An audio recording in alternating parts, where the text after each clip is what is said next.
За сайн байцгаана уу? Та бүхэндээ энэ өдрийн мэндийг хүргэе. За амжилтын түүхэд подкастын маань 3 дахь удаагийн зочноор гайхалтай зочноо та бүхэндээ танилцуулахад бэлэн боллоо. За насаа эгчтэйгээ ингээд насаа эгчтэй танилцуулахад бэлэн боллоо. Насаа эгч минь одоо нөгөө юуны хувь хүний бизнес сэтгэлгээний чиглүүлэгч, дасгалжуулагч гэдэг. Тэгээд ингээд Япон улсад амьдардаг. За тэгээд насаа эгч маань одоо биднэрт маш гоё зөвлөгөө, сургалт одоо хүмүүс одоо ингээд бизнесийн зөвлөгөө, хувийн чиглэлээр маш олон гоё зөвлөгөөнүүд өгдөгөө.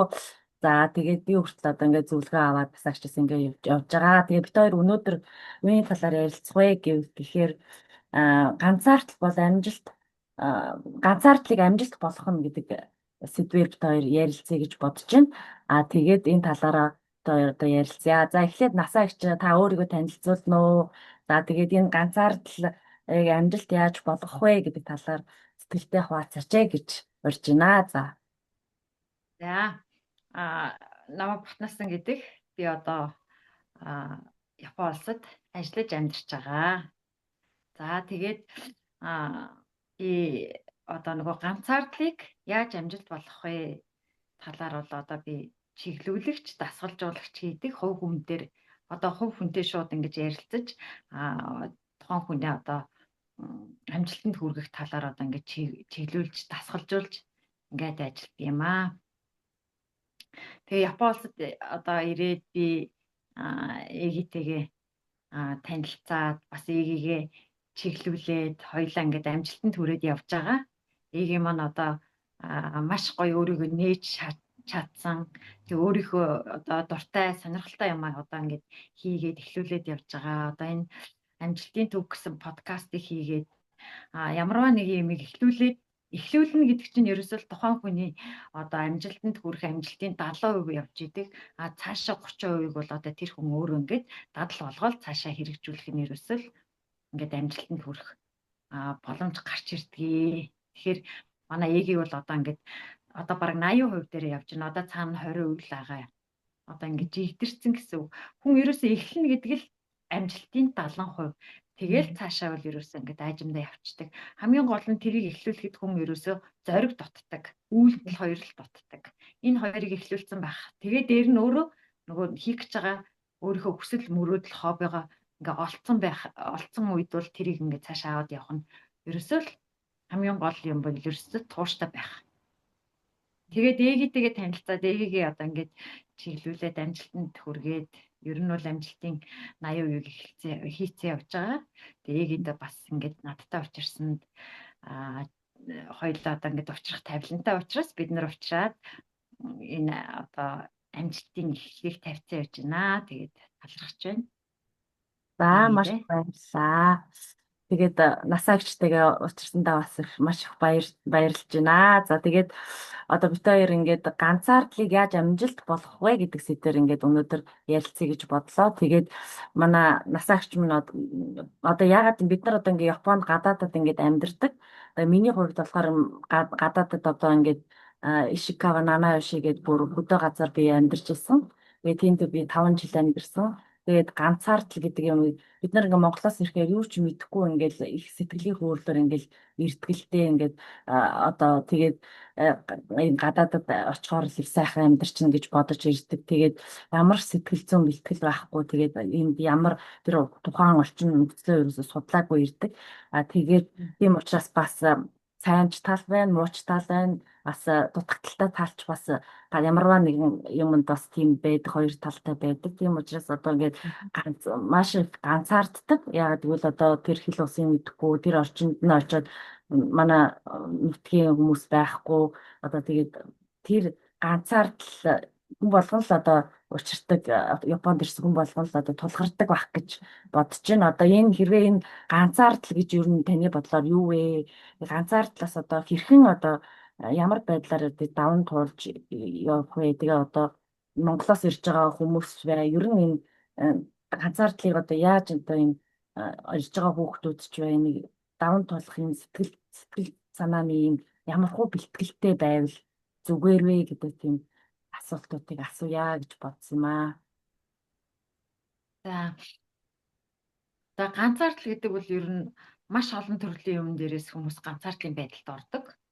А одоо нөгөө тухайн болсон асуудлаасаа болоод тэр асуудлаасаа өөрөө нөгөө нэг сэтгэлийн хат гэдэг юм дээр энэ дэр аюу маш чухал.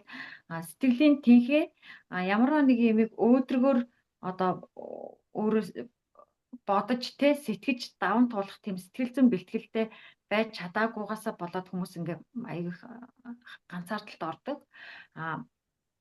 Ганцаардлыг яаж даван туулах вэ гэхээр одоо маш их тийм өөдрөгөр одоо ямарваа нэг юмыг өөдрөгөр сэтгэн бодох тийм одоо өөрийнхөө ухамсараар удирдна гэсэн үг л дээ, бодлоо удирдна гэсэн үг. Тэгэхээр би одоо өнөөдөр ингээ хэцүү байдалд орчлоо, ямар нэгэн одоо ингээ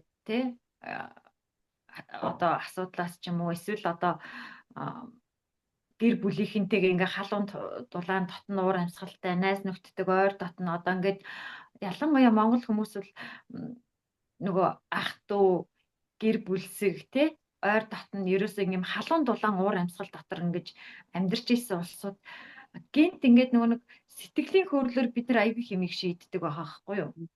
Нөгөө дам яриа ялангуяа дам ярианаас ингээд сонсонгуудаа өө тэр тэнд тэгдэг гэж штэ энд ингэдэг гэж штэ өө тэгэл болчих юм байж тийг гэсэн нөгөө нэг биднэрт нэг юм сэтгүү ингээд байгаад идэг. Тэр сэтгүүнээсээ үүдээд нөгөө судалгаа хийдэггүй. Би тэр улсад одоо жишээлбэл гадаад очоод сурыг ажиллая амьдрий гэсэн хүмүүс тухайн улсынхаа бүх юмыг судлах хэрэгтэй байлээ.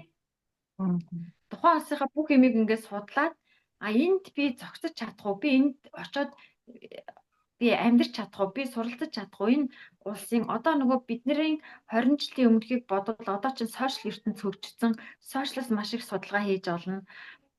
Тэгэнгүүтээ очоод ямар асуудлууд надад тулгарх уу? За хэцүү нь юу юм сайн тал нь юу юм, муу тал нь юу юм? Энэ муу талыг би очоод даваад нь тул чадах уу гэдэг нөгөө юм сэтгэл зүйн бэлтгэлтэй ирэх ёстой байхгүй гадаадд хүмүүс ирэхтэй. Тэгээгүй тэгээ дээр нөгөө нэг хүсээгүй ажиллаа хийдэг. Нөгөө сонирхоогүй өөрийнхөө хийж чадах уу чадахгүй юу гэдэг ажиллаа эхлээд нөгөө бодоогүй шууд нөгөө ингээд сэтгэл хөдлөлөөр юм уу эсвэл би очиод тэдэн төгрөг авандаа гэдэг нөгөө юм хөнгөн сэтгүүгээр ингээд бид нар сэтгэждэг. Тэгээ тэрүүгээрээ ирэнгүүтээ шоконд орчдөг нөгөө сэтгэл зүйн одоо дарамтанд орно гэсэн үг шүү дээ Тэнгүүдээ нөгөө одоо гэрээ контракт одоо нөгөө бас ирсэн хүн чинь маш олон аягуулвал зарим нь сургалтын төлбөрөөр зээлээд ирнэ. Зарим нь өөр тавиад ирнэ. Тэнгүүд нөгөө би буцчмаар байдаг. Сэтгэл зүймөр буцчмаар байдаг. Тэгтэл нөгөө дараагийн нөгөө олон нөгөө зээлж ирсэн мөнгөө төлөх үү, сургалтын төлбөрөө яатсан бэлээ гэдэг ингээд өөрсдийгөө бид нар ингээд юмд асуудалд ингээ оруулчаад байгаа байхгүй сэтгэл зүйн дарамтанд оруулчаад байгаа. Тэнгүүд нөгөө бид нар чи ганцаардаад эхлэн штэ. Орчин солигдсон.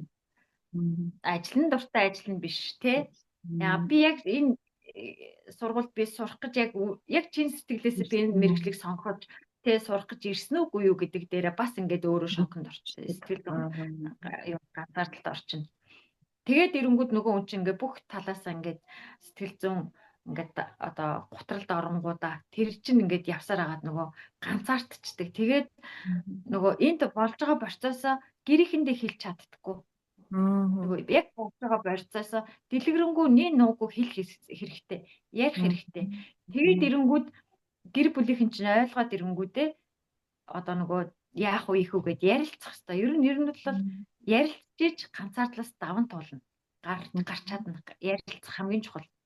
Тэгээд хоёрдугаар ганцаардлаас яаж гарах уу гэвэл нөгөө өөдрөг сэтгэл зүйтэй байх хэрэгтэй. Өөдрөг сэтгэлийн тэнхээтэй хаттай байх хэрэгтэй. Өнөөдөр хэцүү байлаа гэхэд тэрийг дагуулад би өөр илүү сайн юмыг сэтгэн бодох тийм сэтгэлийн хүч чадaltaй байх хэрэгтэй. Тэгвэл ганцаардлыг даваад гараа явчихна гэсэн. Нөгөө болохгүй тал руу биш болох талын юмаа сэтгэж ахиж одоо тэр сэтгэж харна гэдэг чинь би өөрөө сэтгэл зүгөө би өөрөө өргөх гээд байгаа биз өөдрөг болох гээд байгаа тэгэхээр эндээс ганцаардлаас гарч чадна. За ганцаардлыг яагаад амжилт олгоё боломж олгоё гэдэг одоо хоёулын сэдв өнөөдрийн сэдвүүдээр ингээ ярилцахад ганцаардах тусам хүн өөрөө өөртөө ажиллаж эхэлдэг. Өөр дээр маш их анхаарал тавьж эхэлдэг. Мгм. Бид нар а, одоо Монголд байгаад гэр бүлийнхэнтэйгээ найз нөхдөдөө ингээд ойр дотныхонтойгоо ингээд ойрхон байгаа үедээ гэхдээ хүн болгон өөрлөлтөө тийм ч хүн байгаа, тийм биш хүн ч байгаа. Ер нь өнөөдөр яг иймэрхүү давуу ийм ганцаардлын тухай хоёлаа ингээд ярьж байгаа учраас Мгм. тэнгүүд нөгөө тэр нөгөө дотн олон ойр дотны хүмүүс байгаа учраас бид нар нөгөө бас нэг зориг тий би ганцаардлыг яагаад зорилгоо амжилтаа болгох вэ гэж бодоод байгаа нь нөгөө ганцаардаад байгаа хүн чинь өөрөө өөртөө яриад эхлэн би ер нь юу хийх гээд байгаа юм миний зорилго юу юм те миний хүсэл Мгм. мөрөөдөл юу юм ингээд өөрөөсөө маш сайн асуугаад ярилцаж үзэх хэрэгтэй. Тэгээд Мгм. ирэнгүүт нөгөө ганцаардаад байгаа хүн чинь илүү их өөрийгөө ойлгож эхлэнэ дээ те өөртөө ярилцах боломж гараад ирж байгаа байхгүй юу хитий ингээд сэтгэл санаа тайван бус юм ганцаардсан байгаа ч гэсэн Мгм. тэрийгэ боломж болгож ашиглаж чадвал илүү та өөр амжилтанд хүрэх бас боломжтой. Яг үнэ. Тэгэхээр энийг боломж болгох гэж яриад байгаа байхгүй юу? Яг Нөгөө үнэ. илүү их өөртөө тулч тий ажиллана гэсэн үг байхгүй юу? Яг намайг хэлчихлээ л дээ. Би яг ингээд яг нанаа шид ингээд ганцаараа ингээд 2 жил хэлний юу Симон одоо мэрэгжлийн сургууль яг л нэг өөрийн чинь хэлдгээр дургу ажиллаа. Дургу хүмүүстэйгээ ингээд айгүй ингээд сэтгэл ингээд үнэхээр ингээд яах гэж би ийшээ ирсэн бэ гэд бүр ингээд толгоор оройр ороод ингээд нэр буцыг гэхээр яг ингээд юу яаж байгаа байхгүй юу? Баахан үүрт орсон ингээд сургуулийн төлбөрийг бүгдийн төлөх шаардлагатай болдог. Тэгээд энэ ч нэсээ ингээд явчих гэхээр явж болохгүй. Тэгээ найз нөхөд хамаатасаад нэг ч байхгүй. Тэгээ би одоо эндээс яах вэ, яаж гарах вэ гэдгийг яг л өөр л үгүй өнгөсөн. Би энэ хугацааг ерөөсөө боломжуулгаж ашиглая. Энэ ганцаараа байгаа хугацааг би ингээд өөрийгөө хөгжүүлэхэд хөрөнгө оруулалт хий гэж өөрийгөө би энэ ганцаараа байгаа хугацаа өөрийгөө хөгжүүлэе гэдэг дээр анхаарч ингээд өөр ингээд зүүм уулзалтууд ингээд найз нөхдөдгүйгээл ганцаардсан нэг зүүм уулзалтууд руу ороод ингээд өөрийгөө хөгжүүлээд ингээл яваад эхэлсэн. Тэгэл нэ ингээд үнэхээр ингээд өөрлөгөө л өнгөж хардаг. Сүүлдээ ингээд өөртөө л ингээд ажиллах нь бас хэрэгтэй зүйл юм байна гэдгийг олж авсан л та. Тэгээд ингээд түрүүн хэлдэг нэг гэр бүлийнхэнтэй ингээд ярилцах хэрэгтэй гэдэг. Одоо бид нар ингээд гадаадад ингээд амьдарч байгаа шүү дээ. Тэгээд ингээд Монголд байгаа улсад чинь арай өөрөөр ингээд бид нарыг хараад байдаг. Их л мөнгө цуглуулж байгаа, их л мөнгөтэй баян улсууд гэж ингэж хардаг байхгүй юу. Тэгээд ингээд одоо ээжээ ч юм уу мөнгө нэхэл ингэхээр ингээд байхгүй гэл ингээд хэлчихдэг ч юм уу. Тэгэл ингээд тэрнээс болоод нэг уурдах ч юм уу янз бүрийн нэг юм асуудал гардаг шүү дээ. Тэгэл аав ээжийг нэг гомдоочих ч юм уу нэг юм эвгүй харь дараа нь одоо ээжтэйгээ харьцахтаа ч юм уу нэг эвгүй байдалтай болцдог шүү дээ. Тийм ээ хүнийг нэг гомдоцсон ч юм шиг. Энэ байдлаас одоо тэгээд бас яаж гарах вэ түрүүн тэр нөгөө ярианаас яаж яасан. Аха. За нөгөө нэг бид нар болохоор нөгөө зарим хүмүүс ер нь бол хоёлаа нөгөө хоёлагийн одоо энэ ярилцлагыг үзэх хүмүүс те зарим нь юу сони юм ярьд юм бэ гэж ойлгох ч юм байгаа. Зарим нь бол тийштэй гэд ер нь бол дийлэнх хувь нь бол ер нь бидний амьдрал бол бараг л ижлэхэн тий бид нар ингээ гадаад ер нь Монгол байгаа гэр бүлүүдийн ихэнх нь айл болгоноос бараг нэг хүн гадаадд байгаа ажиллаж байгаа. Тэгэхээр гадаадд байгаа хүн болгон баян мөнгөтэй хүн гэсэн ойлголтыг бол авч болохгүй. Ягаад гэвэл бүгдээрээ л адилхан бид нар чинь гадаадд тухайн улсын хууль дүрмийг баримтлан тийм ээ татвараа төлнө. Тэгээд байрныхаа хөлсийг төлнө. Бас хэрэглээний мөнгө гэж байна. Тэгээд бид нар чинь нөгөө нэг юм жоохон нэрлэхүү зантай гэрийнхэнтэйгээ ингэж юус ярилцдаггүй. Би тийм ажил хийгээд хэдэн төгрөг аваад тэрийгээ татварт өгөөд тэр мөнгөөрөө байрныхаа түрээсийг төлөөд ийм байш шүү гэдгээ нэг нуггүй ярих хэрэгтэй. Оюут хүүхдүүд ч тэр ажлын байран дээр ирсэн хүүхдүүд ч тэр те зарим нэг нь бол яг нөгөө айтайхан сургууль олоод ажиллаа олоод ингээд сайн сайхан явж байгаа хүмүүс зөндөө байгаа. Арга олсон хүмүүс. Зарим нэг нь уучраа олохгүй ингээд төвөрлөд явж байгаа хүмүүс ч бас байгаа, хүмүүс бас байгаа. Тэгэхээр яг боломжт байгаа байдлыг Монголд байгаа ар гэрийнхэнтэйгээ бол ерөөсөө ингээд шууд яг нэг нүггүй ярих хэрэгтэй. Тэгээд ирэнгүүт нөгөө гэрийнхэн ч ойлголцоод ирнэ шүү дээ, тий. Тэгээд ирэнгүүт энэ хүүхд маань ингэж ийм төлбөр төлөөд ингэж сургуульд сураад байгаа юм байна. За энэ хүүхд маань ингэж ажил хийгээд эдэн төгрөгийн цалин аваад ингэж байгаа юм байна гэдгээ ярилцаад ирчүүл бид нар нөгөө нэг ар гэрийнхэнтэйгээ үл ойлголцох нөгөө ойлголцол төрөхгүй би юунэ ойлгож эхэлнэ. Тэгээд ирэхээр гэр бүлээсээ хол байгаа хүмүүс чинь бас сэтгэл зүйн бас л хэцүү л байгаа шүү дээ. Тийм биз дээ нөгөө одоо шууд Монгол буцчих яхэд буцах боломж авахгүй. Гэрээ контракт хийгээд ирээд ажиллаж байгаа болсод. Тэгэхээр ярилцах маш чухал. Гэрийнхэнтэйгээ болж байгаа тий болохгүй байгаа юм аа маш сайн ярилцчихэж ярилцсан дундаас гаргалгаа гарна. Тэг тусмал нөгөө ар гэрийнхэн чинь илүү их хайрлаж эхэлнэ шүү дээ.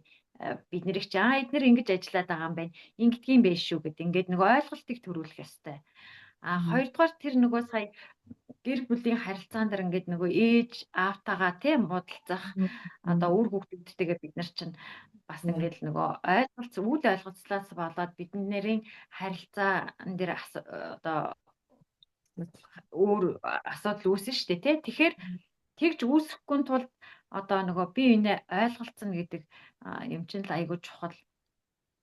Тэгээд би нөгөө нэг бас нөгөө нэг хувь хүний нөгөө сэтгэлгээний нөгөө тасгалжуулагч чиглүүлэгч хийдэг гэх. Тэгээд тэрэн дээр би одоо ингээд өөрөө ч би бас сайн ойлгоогүй л явж исэн. Тэгээд энэ олон жил ингээд судлаад юм уншаал ингээд байх тусам хүн ерөөсөө ингээд нөгөө ойлгох тусмал би юунэ хайрладаг юм байлээ. Би энийг хүндэлдэг тий хандлага айгүй чухал. Тэгээд одоо нөгөө бид нарыг ээж аваа ялангуяа бид нар чинь ингээд нөгөө гэр бүлээсээ хол гадаад байгаа улсууд чинь гэр бүлийнхнийг л маш их санана. Ээж аав ах дүү нар тий үр хүүхдээ санана. Тэгээд ирэнгүүт бид нар нөгөө нэг хэдий ингээд жоохон одоо ялангуяа бид нар бол одоо хол байгаа ч гэсэн санаад байгаа мөртлөө бас нэг хаяа хоорондоо харилцааны асуудал үүснэ шүү дээ тий одоо хэрэлдэх муудалцах асуудал гарна. Тэгээд ирэнгүүт би одоо сүүлийн үед бол маш их ингэж ойлгоод байгаа. Эцэг эхийгээ ер нь хүн маш их хүндэлж явах хэрэгтэй байна, хайрлаж явах хэрэгтэй байна. Ерөөсөө одоо хүний нөгөө их хүн, эцэг хүн те ганцхан ээж гэдэг хүн одоо нөгөө их хүн ямар их агуу вэ гэд ингээ яриад байгаа чинь одоо нийлэх жоохон байхад бид нар чинь өөрсдөө төрөөгүй шүү дээ тий бид нар өөрсдөө хүн болчихоогүй шүү дээ. Тэр аав ээж хоёр байсан учраас бид нар өнөөдөр хүн болж төрсөн. Гэхдээ тэр нэраа жоохон ийм байхад ээж чинь чамааг ингээд хөхний сүгээрээ ингэж уугжиж тэг хөхүүлээгүй бол чиний аманд одоо чамааг амьдруулах гэж тэжээх өсөх гэж тэр хүн ээж чинь ингээд аманд чинь хөхний сүгээ хөхүүлж байгаа шүү дээ тий. Тэгж бид нарыг өсгсөн тэр хүн одоо ямар их ачтай тий. Тэгээ бас аав гэдэг хүн маш чухал. Бас аав байгаагүй л ээж ганцаархнаа бид нарыг төрүүлэхгүй шүү дээ. Тийм биз дээ. Тэгээд ирэнгүүт аав ээж хоёр хүн ямар биднэрт ачлалтай бараг бид нар ч ингээ бурхан шиг шүтэх ёстой залбирах ёстой хүмүүс вэ гэдгийг одоо бас хүн ер нь тэгэл ингээд нөгөө ойрхон байх тусмаа мэдэрдэггүй хажууд нь байх тусмаа нэг анзаардаггүй хол ингээд байх тусмаа нөгөө би тэр үед тэгжсэн байна да энэ үед ингэжсэн байна да гэд ингээд бодох тусмал илүү их хайрлж эхэлдэг. Тэгэхээр хүний эцэг их гэдэг юм маш одоо үнэхээр нөгөө шүтэж хайрлаж биширмээр тийм хүмүүс эд юм билээ. Хүмүүс чинь эцэг ихийг ээж аваагаа зарим нь ч одоо муугаар хэлэх үгүй хэлж гин те зарим нь ч бараг эцэг ихээ тоохгүй. Ерөөсө тэгж болохгүй. Ерөөсө тэр нэг эхийн сүг гөхүүлж байгаа. Миний аманд тэр хүн сүгээ гөхүүлээд намаа өсгөөд өнөөдөр хүн болгоцсон. Бид нар жоохон бахта өөртөө амандаа хоолоо хийгээгүй те. Тэгэхээр намайг амьд амьдрахын тулд тэр хүн миний аманд сүгээ гөхүүлсэн. Энэ хүртэл ингээд бодох ёстой байлээ. Тэгэхээр бид нар уучлаач харьцах ямарваа нэг юмн дээр ингээд тэрийг бодож ингээд аав ээжтэйг ингээд уучиж ингээд өршөөж тэгээд хэрэлдсэн ч уураа барьж ингээд муудалсан ч тэгээд тэгж харьцах ёстой юм шиг лээ тийм үү. Тэгэхгүй бол ингээд дараа нь гомдол болоод аав ээжтэй ингээд гомдоод тийм ээ тэр нь ингээд нэг л гомдсон, ууралсан, зарлсан улсууд байдаг тийм. Тий.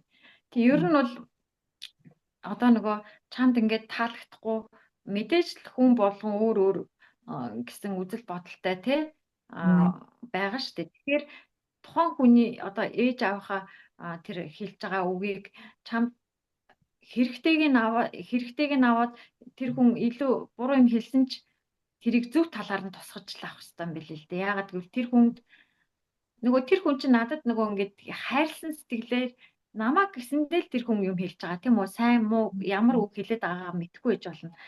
Анзаарахгүй байж болно. Гэхдээ тэр хүн намайг гэсэн сэтгэлтэй үнэ л намайг шүмжлээд нь шүү дээ тийм үү? Намайг илүү сайн сайхан явуулчихсан гэсэн утгаар л хэлж байгаа л да.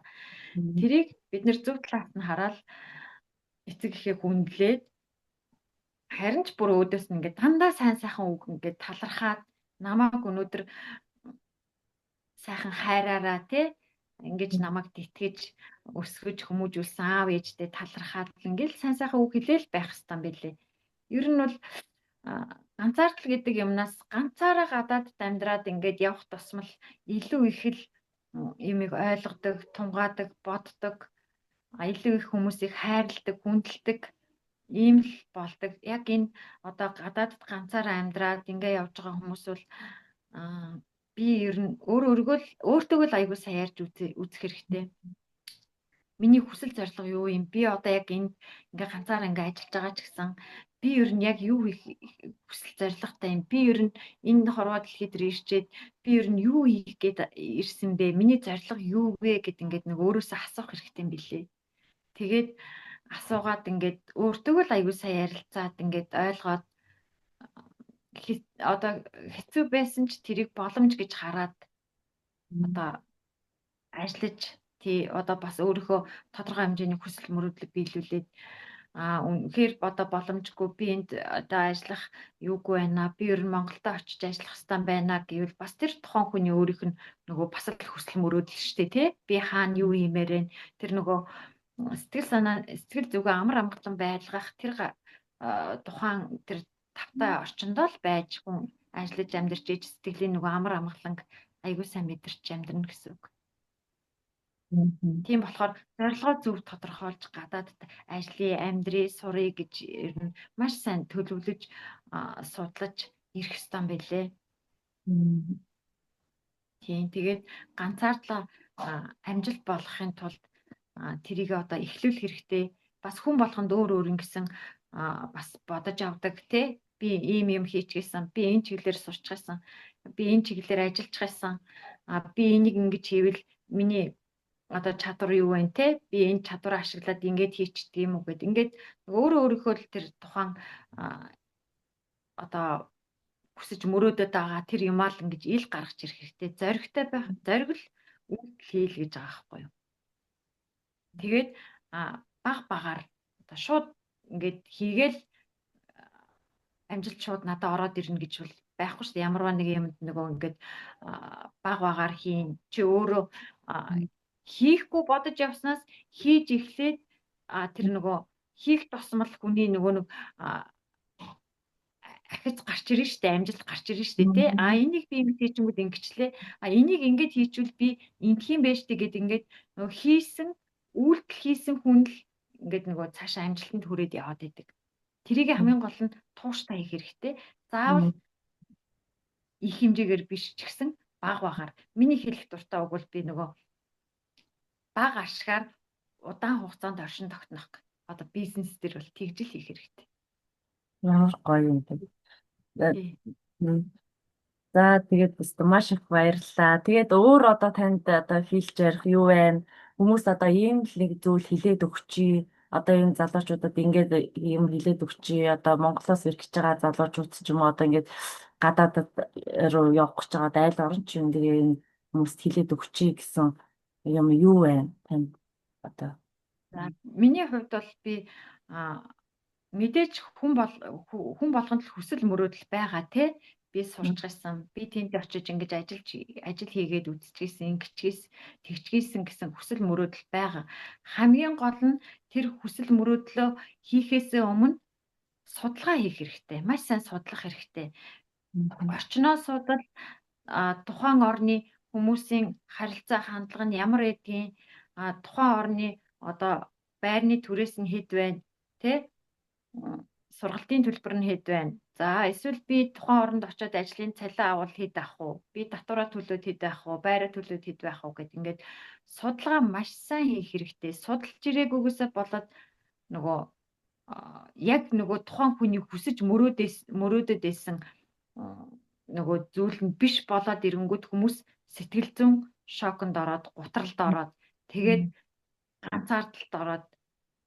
Тэг би бол ингэдэг одоо бас миний фейсбુક хаяг байгаа ган төмөр Батнаа насаа гээд би болохоор юу хийдгийг одоо нөгөө ганцаарчилсан сэтгэлгээний тасгалжуулагч чиглүүлэгч хийж байгаа. Ялангуяа одоо гадаадд амьдарч байгаа хүмүүстэй бол би ингээ ганцаарчилж ярьж өгнө.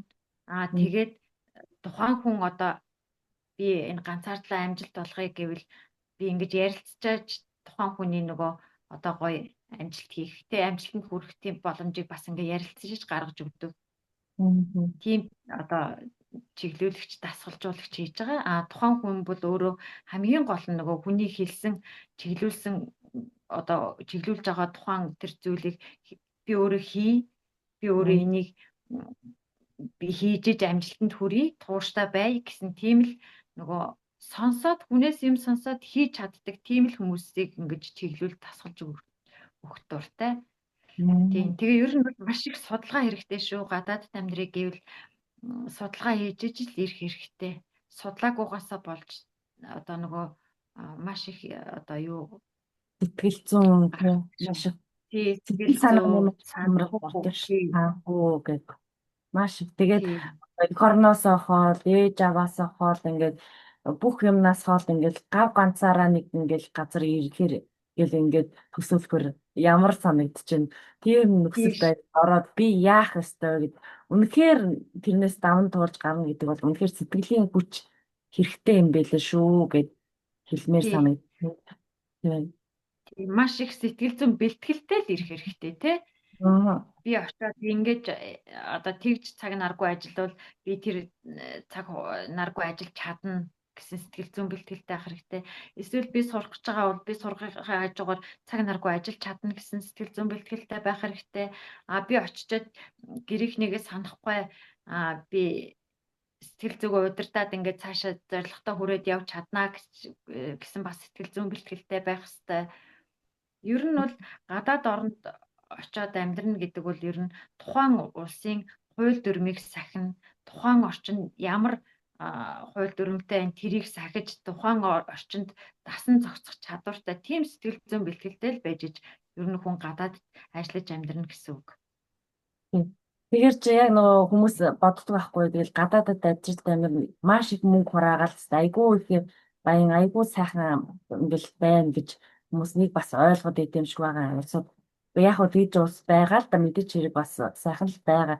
Тэгээд бас саартай ч бас байгаа шүү дээ. Тэр төлөв болгоогүй ингээд тийм байгаа юм байгаа гэж хүмүүс ил хэлэхгүй шүү дээ. Мэдээч хэрэг хэцүү юм бас байгаа, болж байгаа юм бас байгаа. Тэгэхээр болж байгаа юм бол байгаа. Хамгийн гол нь тэр болгох амжилтанд хүрэхийн тулд яах вэ гэхээр би өөрөө сэтгэл зүйн тэнхээтэй л байх хэрэгтэй. Тухайн хүн сэтгэл зүйн тэнхээтэй, сэтгэл зүгөө өөдрөгөөр удирдах чаддаг, бодлоо зөв, ухамсараа зөв удирдах чадхал тийм л ээжэж нөгөө тухайн одоо тэр ганцаардлыг даван туулаад амжилтанд хүрчин гэсэн үг шүү дээ. Хамгийн гол нь тэрэндээ хүрч чадахгүй нөгөө төлөвлөсөн, зорьсон санаанаас нь өөр болоод ирэнгүүт нөгөө хүн чинь аягүй их яадаг үлээ дээ тий. Сэтгэл санаагаар хямраал унаал. Сэтгэл санаагаар унаал тэгэл ганцаардаал нөгөө яг болж байгаа процессоо гэрийнхэндээ хэлж чаддггүй. Тэгэл нууж яваал тэгэл өөрөө өөрсдийгөө ингээд жоохон сэтгэл зүйн гутралд оруулаад ганцаардаал тэгэл одоо яах вэ ийх үү гэл ингээл өөрсдийгөө бүр ингээд түгжээд өөрсдийгөө ингээд асуудалд оруулаад идэг. Тэгхгүйгээр хин нэгэнтэй ярилцах хэрэгтэй, ярилцаад тэндээсээ яаж гарах уу гэдэг гаргалгаагаа олж авах хэрэгтэй. Одоо нөгөө сошиал одоо ертөнцид судалгаа маш их байна шүү дээ тий. Юм сайн үзээ, судлаад тэгжээж л ирэх хэрэгтэй. Яг үнэ. Тэгээ одоо ингээд залуучууд маш их олон залуучууд ингээд Япон болол үнэхээр тийм амархан тийм газар биш гэж одоо нэг хүн хэлсэн байгаа шүү дээ. Ингээд хатуу борцох Аа. шүү, чанга борцох шүү гэх нэр үнэхээр Японы гуйд дүрм маш хатуу чанга дэглэмтэй. Тэгээд энд ингээд дасан зогсож амьдран гэдэг чинь бол маш сэтгэл санааны маш сайн бэлтгэлтэй л ирэхгүй бол их хэцүү. Одоо энэ ирж байгаа хүүхдүүд чинь бас ингээд буцаад явлаа, сургалтын төлбөрөө төлж чадахгүй нэ тэр хүүхдүүд зөндөө л хүүхдүүд буцчихсэн л да. Тэгээд яг хуу тийм дотроос ингээд бас би бол бас өөрийгөө боддتي бас ингээд ийм олон хүүхдүүд ингээд буцаж яхад чинь ингээд бас ингээд энд ингээд тунраад ингээд үлдээл бас ингээд явж илээ гэдэг чинь бас сэтгэлийн хаттай л хүний тоонд л орж ийн гэж өөрийгөө бодож байгаа л да. Тийм. Би Аа. хүчтэйгээр Тий. тийм. Харин тий хамгийн гол нь нөгөө нэг сэтгэл зүйн хатал хэрэгтэй. Тэгээ ер нь Япон улсад ажиллаж сурыг гэвэл нөгөө аа, ер нь Япон бол ер нь хүний төвчээрийг ер нь төвчээртэй л хүн энд одоо цаашдаа ажиллаа сураад ингээд үлдэнэ. Мэдээж л дандаа хүний зам ингээд дардан байгаад байвал хүний амьдрал бас л дандаа тийм байна гэж байхгүй шүү дээ. Дандаа дардан дандаа сайн сайхан яваад байна гэж байхгүй шүү дээ. Ямар нэгэн бэрхшээл таарчил таараад. Гэхдээ тэрийг даван туулах сэтгэл зүйн бэлтгэлтэй л байх нь хамгийн чухал. Сэтгэлийн нөгөө нэг хүчгүй нөгөө сэтгэлийн тэнхээ байхгүй учраас бид нэг уналтанд ордог. Тэгээд тэндээсээ гарч чадахгүй болоод ирэнгүүтээ ингээд шокноосоо гарч чадахгүй болоод ирэхээр за ингээ хаяал явъя даа л гэд ингээд боддог. Тэгэхээр яг хүний нөгөө үзэл бодол өөрлөлтөө тухайн сонголтоо хийж байгаа нь хамгийн гол нь хүн би энд байх юу мөн үү биш үү гэдгээ өөрөө өөртөөгөө яриад өөрөө өөрийгөө аягүй сайн л тэр мэдрэмжээ даах хэрэгтэй. Яг үнэ. Тийм тэгээ ер нь бол би хаана дуртай байх нь гэдэг нөгөө хүний нэг сэтгэл зүйн мэдрэмж байдаг шүү дээ. Тэгэхгүй нөгөө өөрийгөө ингээд хит ингээд хатуурхаад ингээд бариад байх. За төвчлээ гэж бодъё. Төвчлээ гэвэл тэндээсээ чи би өшөө илүү би яаж өөдрөгөөр сэтгэл зүгөө удирдах уу? Тэ би яаж илүү өөдрөг юм харж төсөөлөх үү?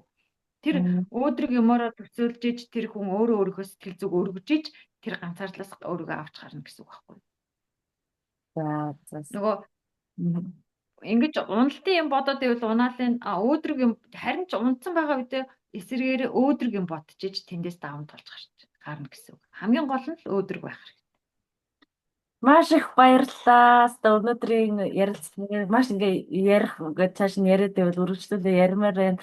Тэгээ одоо манай ингээ цаг ингээ дуусчихнаа. За тэгээд өнөөдрийн ярилцлагад мөн подкастын минь зочноор орж ирсэн танд маш их баярлалаа. Ажил төрөлд нь наашдынх нь одоо эхлүүлсэн ажилд нь өндрөөс өндөр амжилт хүсье өрөөё.